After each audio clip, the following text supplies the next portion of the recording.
صدق الله مولانا العظيم إن الله وملائكته يصلون على النبي يا أيها الذين آمنوا صلوا عليه وسلموا تسليما اللهم صل على سيدنا ونبينا ومولانا محمد معدن الجود والكرم وعلى آله وصحبه وبارك وسلم صلاة وسلاما عليك يا سيدي يا رسول الله وعلى آلك وأصحابك أجمعين۔ تمام تعریفیں اللہ وحدہ لا شریک کے لیے کہ جس نے ہمارے دلوں کو ایمان کے نور سے روشن کیا۔ کروڑا کروڑ درود و سلام اور نعتوں کے سب گلدستے حضور پر نور شافع یوم النشور سرور کونین سید المرسلین خاتم النبیین رحمت للعالمین فخر تو عالم نور مجسم صلی اللہ تعالیٰ علیہ وسلم کے دربار عالی میں پیش کرنے کے بعد اللہ تعالیٰ سے دعا ہے کہ رب کریم اس ماہ مبارکہ رجب المرجب اور آج جمعۃ المبارک کی رحمتیں اور برکتیں ہم سب کو عطا فرمائے۔ فقیر گزشتہ روز ارض انبیاء سرزمین انبیاء ملک شام کے مقدس شہر دمشق سے میں کل ہی واپس آیا ہوں۔ اس زمین سے کہ جو نبیوں کا محور رہا، وہ زمین کہ جو اسلامی ثقافت اور تاریخ کی معراج سمجھی جاتی ہے، اور بڑی تیزی کے ساتھ آج اسی زمین کی طرف ہم دیکھ رہے ہیں کہ یہود بڑی کوششیں کر رہے ہیں کہ کس طرح سے اسرائیل کو آگے بڑھاتے ہوئے ہم نے اپنے اس خطے کو اور جو گریٹر اسرائیل انہوں نے بنانا ہے اس کی بڑی تیزی کے ساتھ جو ہے وہ تیاریاں اس وقت جاری ہے۔ اللہ تعالیٰ سے دعا ہے کہ رب کریم تمام مملکت اسلامیہ کی، تمام ریاست اسلامیہ کی رب کریم حفاظت فرمائے۔ قرآن مجید فرقان حمید کہ جہاں رب کریم نے اس کی آیتوں میں، اس کی صورتوں میں اور قرآن مجید کے آغاز سے ہی ان لوگوں کا ذکر کیا گیا، تو اس میں بار بار ایک لفظ آتا ہے اہل الکتاب۔ تو آج میں نے اسی حوالے سے قرآن مجید کی سورہ آل عمران کی آیت نمبر 75 کی تلاوت کی ہے کہ جس میں یہودیوں کی ایک سازش کا رب کریم نے ذکر فرمایا، اور یہ قرآن وہ مقدس کلام ہے کہ جب ہم اس کی آیتوں کو تلاوت کرتے ہیں تو کیا خبریں دینے والا آج کا کوئی میڈیا آپ کو خبر دے گا جو 1400 سال پہلے رب کریم نے اپنے محبوب کے قلب اطہر پر یہ ساری باتیں نازل فرما دی تھیں۔ فرمایا وَمِنْ أَهْلِ الْكِتَابِ مَنْ إِنْ تَأْمَنْهُ بِقِنْطَارٍ يُؤَدِّهِ إِلَيْكَ کہ اہل کتاب میں سے ایسے بھی ہیں کہ اگر تم ان کے پاس ڈھیروں جو ہے مال امانت کے طور پر رکھا دو، تو جب تم ان سے اپنا مال مانگتے ہو، اپنی امانت ان سے طلب کرتے ہو، تو وہ تمہاری امانت جو ہے وہ بغیر کسی چوں چرا کے وہ تم کو واپس دے دیتے ہیں۔ وَمِنْهُمْ مَنْ إِنْ تَأْمَنُهُ بِدِينَارٍ لا يؤدي إليك إلا ما دمت عليه قائما، اور انہی میں کچھ ایسے بھی ہیں کہ اگر ان کے پاس تم نے ایک دینار بھی رکھایا ہے تو وہ دینار کی واپسی کے لیے جب تک کہ تم اس کے سر پر کھڑے نہ ہو جاؤ تو وہ تمہارا وہ دینار واپس نہیں کرتا۔ تو یہ ذکر جو ہے وہ رب کریم نے فرما دیا۔ خیر یہ ذکر ہو تو رہا ہے ویسے یہودیوں کا، لیکن قرآن مجید کے جتنے بھی احکامات ہوتے ہیں اور اس میں جتنے بھی جو ہے اوامر اور نواہی کا ذکر کیا جاتا ہے وہ تمام کے تمام مسلمانوں کے لیے بھی ہے، اور قرآن ہمیں بار بار یہی کہتا ہے کہ ان عادتوں کو دیکھ لینا کہیں تم میں تو نہیں بس گئی، اس لیے کہ انسان میں سب سے پہلے عادت پیدا ہوتی ہے اور وہ عادت پھر اس کے وجود میں سماتی ہے، پھر اس کے وجود سے پھر وہ آگے اس کی اولادوں میں منتقل ہوتی ہے، اور اس کی اولادوں سے پھر اس کے خاندان میں، اور خاندان سے پھر اس کے محلے، اور اس کے بعد پھر وہ اس کے معاشرے میں، اور آخر میں جا کر وہ عادت عقیدہ بن جاتی ہے۔ عقیدے سے مراد اس کے ایمان کا پھر وہ اسے اپنا حصہ سمجھنے لگتا ہے، اور یہی سب سے بڑی جو برائی کی جو جڑ تھی یہودیوں کے اندر کہ وہ اپنی غلط حرکتوں کو رچاتے بساتے اپنے وجود کے اندر، اور آخر میں انہوں نے اس کو اپنا جو ہے وہ ایمان اور عقیدہ اور اسے وہ انہوں نے اپنا نظریہ بنا لیا، جس کا ذکر قرآن مجید نے کیا کہ کوئی تو ایسے بھی لوگ ہیں کہ جن کے پاس آپ ڈھیروں دینار بھی رکھا دیں تو وہ آپ کی امانت میں خیانت نہیں کریں گے، اور کوئی ایسا بھی ہے کہ جس کے پاس آپ نے 1 دینار بھی رکھایا ہے تو وہ آپ کے 1 دینار کو بھی اس وقت تک واپس نہیں کرے گا جب تک کہ آپ اس کے سر پر کھڑے نہ ہو جائیں۔ اب اس کی وجہ قرآن مجید بیان فرما رہا ہے، ذَلِكَ بِأَنَّهُمْ قَالُوا لَيْسَ فِي الْأُمِّيِّينَ سَبِيلٌ، انہوں نے کہا کہ ہمارے لیے، ہمارے نزدیک جتنے بھی امی ہیں وہ ہمارے لیے جائز ہے کہ ہم اپنے امیوں کے ساتھ یہ کام کریں۔ اور ابھی میں اس کی مختصر آپ کو بتاؤں گا تفصیل، چونکہ وقت اجازت نہیں دیتا۔ وجہ یہ تھی کہ امی کس کو کہتے ہیں؟ قرآن مجید میں یہ لفظ امی کا جو ہے وہ 2 یا 3 مختلف معنی میں استعمال ہوا ہے، لیکن ابھی جو جس معنی میں یہ استعمال ہو رہا ہے وہ یہ ہے کہ امی جو ہے یہ سے ہے، اور جو ماں کے پیٹ سے آتا ہے کوئی پڑھا لکھا تو نہیں آتا،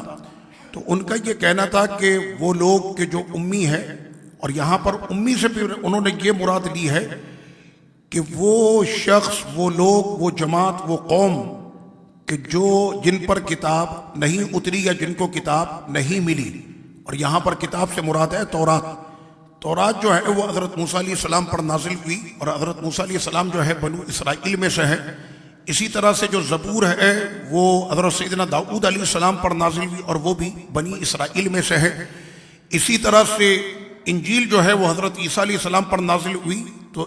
عیسیٰ علیہ السلام چونکہ بن باپ کے ہیں، لیکن ان کی والدہ سیدہ مریم علیہ السلام کا جو تعلق ہے وہ بھی بنی اسرائیل میں سے ہے۔ تو انہوں نے کہا کہ بنی اسرائیل کہ جن کو کتاب ملی ہے تو وہ تو ہو گئے افضل، اب بنی اسرائیل کے سوا جتنے بھی ہیں ہم ان تمام کے مال ہڑپ بھی کر جائیں تو ہمارے لیے کوئی مسئلہ نہیں ہے، کیونکہ یہ ہماری نظر میں کیا ہیں، سارے کے سارے امی ہیں، بے پڑھے ہیں، ان کو پڑھنا لکھنا نہیں آتا، ان کو کتاب کا کچھ نہیں پتا۔ تو انہوں نے پھر یہ ایک عمل انہوں نے کر دیا، اس لیے کہ بنو اسرائیل کے سامنے جو بنو اسماعیل ہے تو ان پر تو کتاب نہیں ہے، تو جن کے پاس کتاب تھی تو انہوں نے اپنے آپ کو، اور اس کے اندر بھی پھر انہوں نے جو ہے اہل کتاب اپنے علاوہ جتنے بھی ہیں، بھلے وہ اہل کتاب ہی کیوں نہ ہو، ان تمام کے لیے بھی انہوں نے پھر یہی حکم صادر کر لیا۔ پہلے تو یہ محلے اور گلیوں کے اندر ان کی جو ہے یہ عادات چلی، اور یہی عادتیں پھر بڑھتے انہوں نے پھر اپنی تورات سے پھر جو ان کی تالمود ہے، یہ تالمود جو ہے ان کا یوں سمجھ لے کہ جس طرح سے ہمارے یہاں پر فقہ حنفی ہے، فقہ مالکی ہے، فقہ شافعی ہے اور فقہ حنبلی ہے، کہ یہ ہے تو قرآن و سنت صحیح، لیکن اس کو جو مدون کیا وہ سیدنا امام اعظم ابو حنیفہ یا سیدنا امام مالک یا سیدنا امام شافعی یا سیدنا امام احمد بن حنبل نے۔ تو آگے چل کر ہمیں قرآن اور حدیث جو ہے وہ فقہ کی صورت میں اس طرح سے آنے لگا، تو انہوں نے بھی اپنی تلامود بنائی ہے یہودیوں نے، کہ تورات سے لے کر پھر انہوں نے اپنے مسائل کو جب اس میں انہوں نے لکھنا شروع کیا، اور زمانے جیسے جیسے گزرتے چلے گئے، تو جب ان کی تلامود آئی ہے تو انہوں نے پھر تلامود کے اندر واضح طور پر یہ چیزوں کا ذکر کر دیا کہ اہل کتاب صرف ہم ہیں، اور ہم ہی اللہ کے بیٹے ہیں، اور ہم ہی شان و شوکت والے ہیں، اور امیوں کے ساتھ ہم نے جو بھی کرنا ہے وہ ہم نے کرنا ہے۔ اب مثال کے طور پر کہ ہم انسان کی جس طرح سے گھوڑے کو ہم اپنے تانگے کے اندر لگاتے تو گھوڑا ہم سے شکایت نہیں کرتا، اور نہ ہی ہم کبھی اس بات پر جو ہے کوئی رنج محسوس کرتے ہیں کہ یہ بھی جان ہے، اس میں بھی زندگی ہے، اس میں بھی روح ہے، اس میں بھی سارے اعضاء موجود ہیں، بس زبان سے بول نہیں پاتا، تو ہم اس کو اپنے نہ صرف تانگے میں لگاتے بلکہ نہ چلے تو اس کو ڈنڈے اور اس کو کوڑے بھی برسا دیے جاتے ہیں۔ اسی طرح سے جو گدھا ہے اس کے اوپر سامان لاد دیا جاتا ہے، اور بہت ساری اس طرح کی چیزیں مخلوقات ہیں کہ جن کو ہم اپنے لیے سمجھتے ہیں کہ یہ ہماری یوز کے لیے۔ تو یہودی یہی کہتا ہے کہ ہمارے سوا زمانے میں جتنے بھی لوگ ہیں یہ سب ہمارے یوز کے لیے، یعنی ان کی کوئی اوقات نہیں ہے، ان کی کوئی حقیقت نہیں ہے، ہم انہیں جب چاہے مار دیں، ہم انہیں ایسے تھوڑی کہ جو غزہ کے اوپر اتنی زیادہ سنگباری کی گئی اور وہاں پر جس طرح سے بے رحمی اور بربریت جہاں پر کی گئی ہے، تو اس کی مثال اور اس کی تاریخ تو حجاج بھی اگر اس منظر کو دیکھ لے تو وہ بھی شرما جائے۔ حجاج بن یوسف کی میں بات کر رہا ہوں، تو اس کی وجہ اصل میں قرآن مجید نے پہلی بیان کر دی ہے کہ یہ اپنے سوا سب کو کیا سمجھتے ہیں کہ یہ سارے کے سارے امی ہیں۔ ذَلِكَ بِأَنَّهُمْ قَالُوا لَيْسَ عَلَيْنَا فِي الْأُمِّيِّينَ سَبِيلٌ وَيَقُولُونَ عَلَى اللَّهِ الْكَذِبَ، اور وہ کہتے ہیں اللہ پر جھوٹ، اور وہ باندھتے ہیں اللہ پر جھوٹ کی افترا۔ وہم یعلمون، حالانکہ وہ سب سے زیادہ بہتر جانتے ہیں کہ اللہ نے ہم سے ایسا کچھ بھی کہا نہیں ہے۔ یہ تمام چیزوں کو ہم نے جو ہے وہ بدل کر اس طرح سے رکھ دیا۔ ذہن میں اس آیت کو آج آپ نے رکھنا ہے، یہ سننے والے اور دیکھنے والے جہاں بھر میں، وہ بھی یہودیوں کی اس سازش کو سمجھتے ہوئے کہ ایسے لوگ معاشرے کے اندر ہوں گے کہ جن کے پاس اگر آپ نے ڈھیروں دینار بھی رکھا دیے تو وہ امانت میں خیانت نہیں کرتے، اور کوئی ایسا بھی آپ کو ملے گا کہ جو ایک دینار کی وصولی کے لیے بھی جب تک اس کے سر پر کھڑے نہ ہو جاؤ تو وہ تم کو آرام سے نہیں دے گا۔ بات تو یہ ہو رہی ہے اہل کتاب، اور اس سے مراد ہے بالخصوص یہودی۔ لیکن آج ہمیں بھی اپنے معاشرے کے اندر، اپنے مسلمانوں کے اندر، اور اس امت میں کہ جو کنتم خیر امت سابقہ، تمام امتوں میں سب سے افضل امت ہے، سب سے افضل نبی کے سب سے افضل امتی، اس کو بھی آج دیکھنا ہے کہ قرآن مجید نے یہ ذکر تو کیا تو یہودیوں پر ہے، لیکن کیا ہمارے اندر اس طرح کی چیزیں پائی جاتی ہیں؟ تو بڑی معذرت کے ساتھ کہ پورا معاشرے کی بات تو نہیں ہوتی، الحمدللہ اللہ ہمارے پاکستان کو، وطن عزیز کو سلامت رکھے کہ آج بھی ہمارے یہاں پر اسلامی چہرے، اسلامی جو عادات ہیں، محسوس ہوتا ہے پاکستان میں آنے کے بعد کہ ہم ایک اسلامی ریاست میں داخل ہوئے ہیں۔ اللہ کا بڑا کرم ہے، چہروں پر داڑیاں، سروں پر امامیں، مسجدوں میں اللہ کا ذکر اور نمازیں اور محفلیں جس طرح سے ہمارے یہاں پر ہوتی ہیں، ورنہ دیگر ریاستوں میں، اسلامی ریاستوں کی میں بات کر رہا ہوں، عرب ریاستوں کی میں بات کر رہا ہوں، کہ آپ پوچھ لیں بچے سے کہ یہ بتاؤ شب معراج کب ہے، بچے تو کیا بڑے سے پوچھ لو تو اس کو نہیں پتا ہوتا کہ 27ویں جو رجب کی رات ہے وہ شب معراج ہے۔ تو اس طرح کے الحمدللہ ہمارے یہاں پر یہ تمام چیزیں، یہ محفلیں اور یہ تمام چیزوں کا انعقاد کرنا، اس کا فائدہ یہ ہوتا ہے کہ قوم ہمیشہ اپنے مذہب سے، اپنے خدا سے، اپنے نبی سے، اور اپنی جو اسلامی رسم و رواج ہے وہ قوم ہمیشہ اپنی رسم و رواج اسلامی اس سے وابستہ رہتی ہے۔ لیکن یہ بھی معاشرے کے اندر یہ پایا جاتا ہے کہ نہیں پایا جاتا کہ آج کسی کے پاس امانت رکھا ہو، اللہ کی پناہ ڈر ہی لگا رہتا ہے کہ واپس بھی ملے گی کہ نہیں ملے گی۔ اور لوگوں نے تو اب ادھار کے معاملے میں یہ کہہ دیا ہے کہ شاید سگا بھائی بھی اپنے بھائی سے جب ادھار مانگتا ہے تو وہ کہتا ہے کہ میرے بھائی تم ایسے ہی مجھ سے لے لو، میں ادھار کے چکر میں اپنے بھائی سے جو بھائی چارگی کا تعلق ہے وہ میں خراب کرنا نہیں چاہتا۔ کیوں کہ اس میں تقریباً 99.9% یہی ہوتا ہے کہ ادھار دینے کے بعد پھر آپ اس کو فون گھماتے رہے اور یہ گیا اور وہ گیا، آج اور کل اور پرسوں، اور اس کے بعد وہ وقت نکل جاتا۔ تو یہ ذکر قرآن مجید نے کیے تھے ان لوگوں کے ساتھ کہ جن کو یہودی کہا گیا، اور قرآن نے کہا کہ زمانے کے یہ وہ بدترین لوگ ہیں کہ جن کے لیے رب کریم نے آگے پھر یہ ارشاد فرمایا۔ یہاں پر امی سے مراد پھر انہوں نے ایک امی یہ بھی لیا ہے کہ جو شخص یہاں تک وہ آگے بڑھ گئے کہ اگر کوئی شخص ام میں پڑھا لکھا نہیں ہے، مثال کے طور پر ایک شخص امی وہ بھی تو ہے کہ جس نے قرآن نہیں پڑھا، جس کو عربی زبان سے واقفیت نہیں ہے، بھلے وہ انجینئر ہے، ڈاکٹر ہے، سائنسدان ہے، سیاستدان ہے،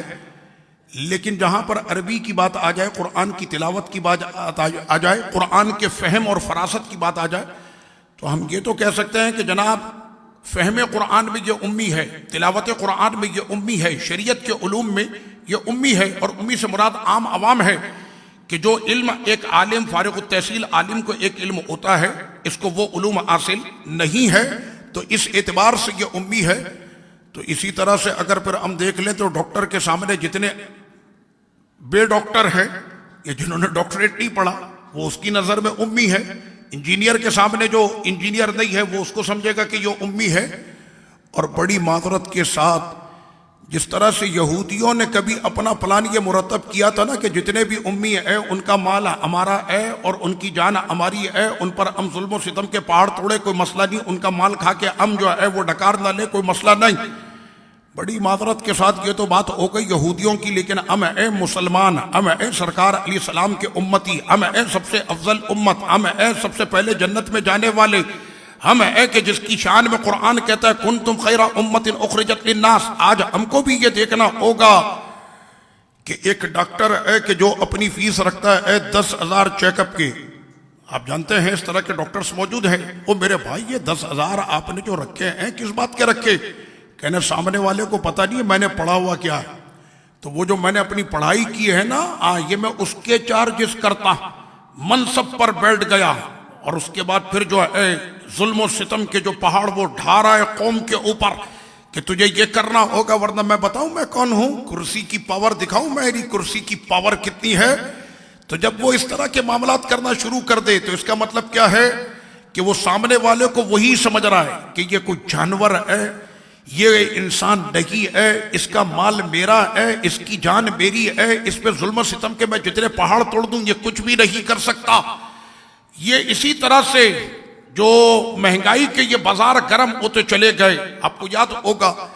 کہ کچھ عرصہ پہلے اگر ہم چلے جائیں 25-30 سال پہلے تو 2-4 لاکھ روپے کا ایک اچھا 2 کمرے کا مکان مل جایا کرتا تھا، لیکن پھر قوم کو ایک نئی چیز دی گئی اور وہ یہ دی گئی کہ جناب آپ کو ہم اتنا عالیشان بنا کر دیں گے، اس میں یہ لائٹ لگے گی، اس میں یہ لگے گا، وہ لگے گا۔ تو اس کے لیے پھر اس نے بھی محنت کی کہ میں نے بھی وہی والا مکان خریدنا ہے۔ اس کے بعد اس نے نیچے کے جتنے بھی معاملات تھے، ایک تو یہ ہے کہ رب کریم نے قوانین بنا دیے ہیں، اور اس وقت میں کہ جب انسان اپنی آئی پر آ جاتا ہے یا اپنی خواہشات کا وہ غلام جب بن جاتا ہے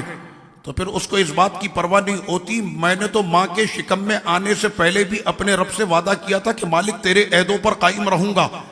جب رب کریم نے پوچھا تھا تمام روحوں سے الستو بربکم، کیا میں تیرا رب نہیں؟ قالوا بلا، سب نے کہا تھا ہاں مالک تو ہی ہمارا رب ہے،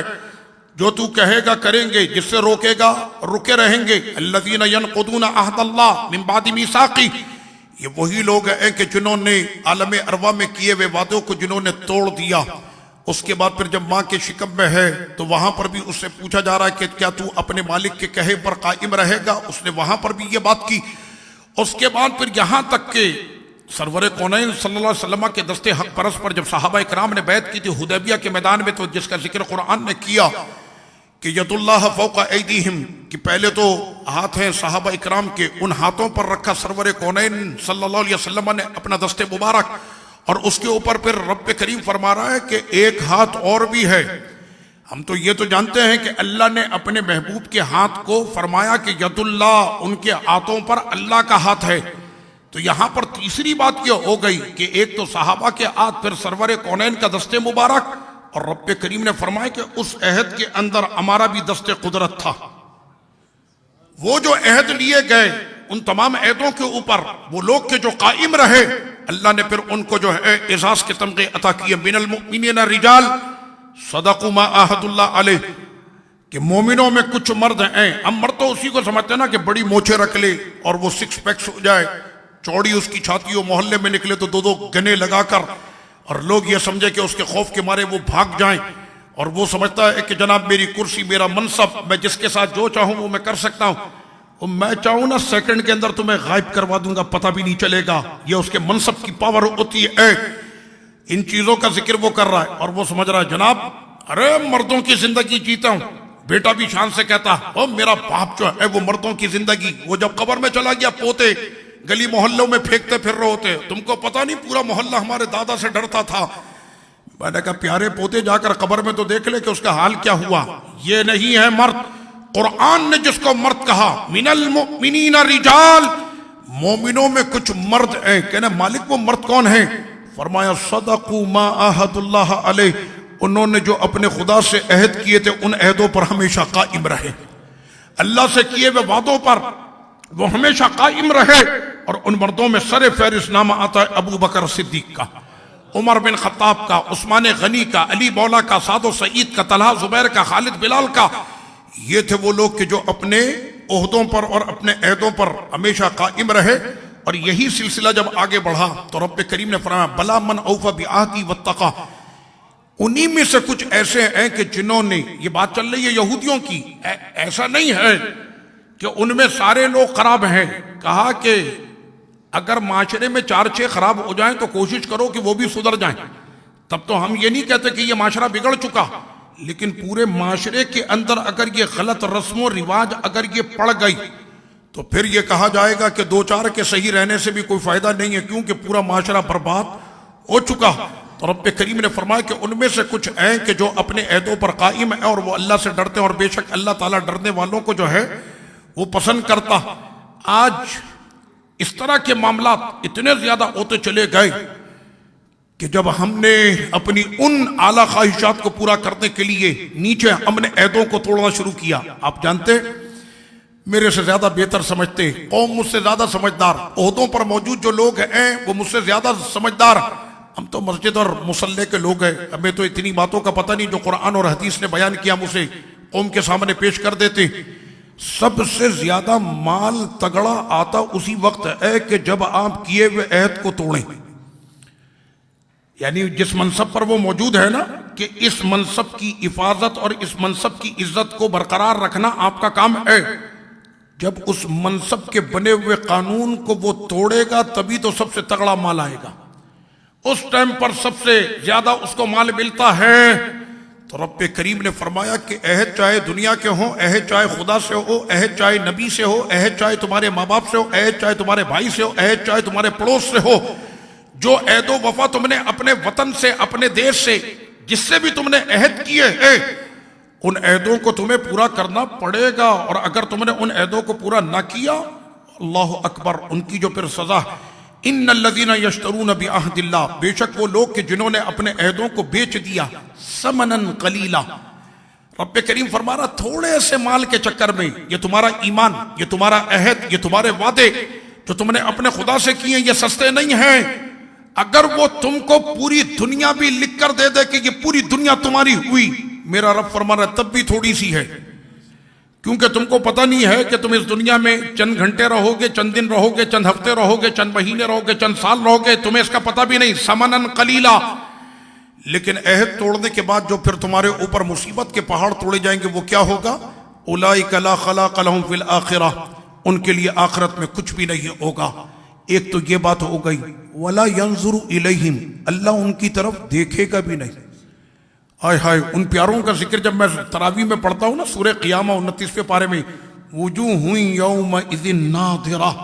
الی ربہا ناظرہ, کہ وہ منتظر, وہ چہرے چمکتے ہوئے اس انتظار میں ہوں گے کہ کب وقت آئے گا اور میں اپنے خدا کی تجلیاں دیکھوں گا. وہ خدا کو دیکھ رہے ہوں گے, خدا ان کو دیکھ رہا ہوگا. تو فرمایا ولا ينظر الیہم, ان کی طرف اللہ نظر بھی نہیں کرے گا. ولا یکلمہم اللہ, اللہ ان سے بات بھی نہیں کرے گا. یوم القیامہ ولا یزکیہم, اور اللہ ان کو سترا بھی نہیں کرے گا یوم القیامہ, قیامت کے دن. ولہم عذاب علیم, اور ان کے لیے دردناک عذاب تیار کیا ہوا ہے. آخر میں صرف یہ کہوں گا کہ جس کے پاس عہدہ آ گیا ہے نا, اپنے عہدے کا کبھی بھی ناجائز فائدہ نہ اٹھائے. جس کے پاس علم آ گیا, ڈاکٹر صاحب ایک پیشنٹ آپ کے پاس آتا ہے, بیچارہ غریب ہے, اور اس کا علاج آپ ہی جانتے ہیں کہ آپ ہی کر سکتے ہیں, اور آپ کہتے ہیں کہ اس کو میرے کلینک میں گھسنے بھی نہیں دینا. کیوں کہ ہماری کلینک میں گھسنے کے لیے پہلے 10,000 کی سلپ بنوانی پڑتی ہے, 15,000 کی پہلے سلپ بنوانی پڑتی ہے. کیوں؟ وہ امی آیا ہے, امی ہے نا, وہ پڑھا لکھا نہیں ہے, وہ امی ہے. اور آپ کہہ رہے ہیں کہ اتنے رکھے گا. کیوں؟ وہ انسان نہیں؟ کیا گھوڑا ہے؟ کیا وہ گدھا ہے؟ کیا آپ اس کو اپنے تانگے میں لگانا چاہتے ہیں؟ کیا وہ مخلوق نہیں؟ کیا اس میں روح نہیں؟ کیا اس میں جان نہیں؟ کیا وہ جینے کا حق نہیں رکھتا؟ ہاں, تو اتنے زیادہ جو آپ نے اس کے لیے رکھے. صاحب منصب, کبھی بھی کمزور کو کمزور نہ سمجھنا, کیونکہ وہ تمہاری کرسی کی پاور اور تمہاری پاور کے سامنے اس کی پاور کچھ بھی نہیں ہے. لیکن جس نے اس کو پیدا کیا ہے نا, اس کی پاور تجھے پتہ نہیں ہے. وَتُعِزُّ مَن تَشَاءُ وَتُذِلُّ مَن تَشَاءُ. میں کل جس زمین سے آیا ہوں, ملک شام سے, یہاں پر ایک خاندان نے حکومت کی تھی, اور ان کی حکومت باپ بیٹے کی 50 سال رہی. یہ 50 سال حکومت کرنے والے کہ جن کا نام لیتے ہوئے بھی اہل شام ڈرتے اور گھبراتے تھے کہ کہیں ہم پر ظلم کے جو ہے پہاڑ نہ توڑ دیے جائیں. آج ان کو چھوٹے چھوٹا بچہ گلی کے اندر نہ صرف اس کو اس کے باپ کو لانتے دیتا, گالیاں دیتا. وہ تو ملک سے بھاگ گیا, لیکن اس کے باپ کی قبر پر آج جب انہوں نے اپنا حکومت کا نیا سال منایا تو اس کی قبر کے پر جا کر جو ہے لوگوں نے نجاستیں کی ہیں. میں یہ نہیں کہہ رہا کہ یہ کرنا جائز ہے, وہ ایک الگ مسئلہ, لیکن رب کریم نے دنیا میں دکھا دیا وَتُعِزُّ مَن تَشَاءُ وَتُذِلُّ مَن تَشَاءُ. میرا خدا جس کو عزت دے دے اس کو کوئی ذلیل نہیں کر سکتا, اور میرا خدا جسے رسوا کر دے اسے پورا جہاں مل کر عزت نہیں دلا سکتا۔ وما علیہ الا البلاغ۔